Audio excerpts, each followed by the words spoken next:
Wherever you go, whatever you do, throw a little at it. Omax, Vest and Briefs.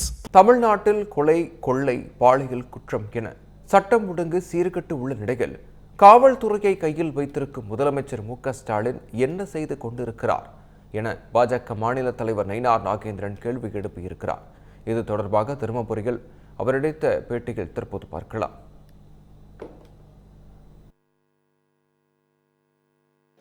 Eriyur பாக்கி பெண்ணாகரம் வரையிலும் சாலை வசதிகளே கிடையாது. சாலை வசதிகள் எங்குமே போடப்படவில்லை. எல்லாமே டோலியில் கட்டி தூக்கிட்டு போறாங்க.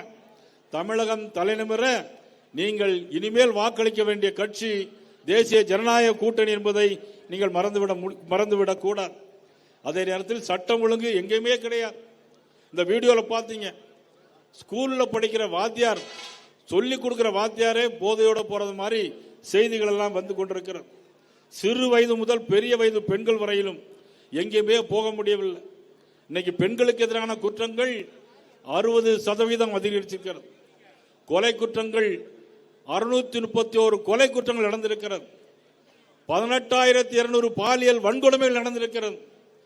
2 தினங்களுக்கு முன்னாக கோவையிலே ஒரு பெண்ணை ஆணும் பெண்ணும் தனியாக இருக்கக்கூடிய நேரத்தில் அந்த ஆணை அருவாளால் வெட்டிவிட்டு அந்த பெண்ணை அப்படியே தூக்கி கொண்டு போகிறார்கள். 19 வயது பெண் அப்படியே தூக்கி கொண்டு போய் 3 பேர்கள் 11 மணியிலிருந்து அதிகாலை 4 மணி வரையிலும் அந்த பெண்ணை சின்னா பின்னமாக்கி அது தப்பித்தோம் பிழைத்தோம் என்று உயிர் ஊசலாடி கொண்டு இன்னைக்கு மருத்துவமனையில் இருக்கிறது. யார் காரணம்? தமிழக காவல்துறை காரணம். யார் காவல்துறை கையில் வைத்திருக்கிறார்கள்? தமிழக முதலமைச்சர் அவர்கள் காவல்துறை கையில் வச்சிருக்கிறார்கள். மதிப்புக்குரிய ஸ்டாலின் அவர்களை கையில் வைத்திருக்கிறார்கள். இப்பொழுது ஆட்சி நடத்துவதெல்லாம், தேர்தலை சந்திப்பதெல்லாம் ஓட்டுக்கு 2000 ரூபாய் கொடுப்போம் என்று நீ கூறிக்கொண்டு எப்படியாவது ஆட்சிக்கு வர வேண்டும். ஆட்சிக்கு வந்த உடனேயே இன்றைக்கு துணை முதலமைச்சராக இருக்கக்கூடிய மதிப்புக்குரிய உதயநிதி ஸ்டாலின் அவர்களை அவர்கள் முதலமைச்சராக்குவதற்கு இன்னைக்கு துடித்துக் கொண்டிருக்கிறார்கள். மத்திய அமைச்சர் இன்றைக்கு பொதுப்பணித்துறை அமைச்சராக கூடிய அண்ணன் துரைமுருகன் அவர்கள் பேட்டி கொடுக்கிறார். ராஜராஜ சோழனுக்கு பிறகு ராஜேந்திர சோழன் ஆட்சி செய்யவில்லை என்று கேட்கிறார்.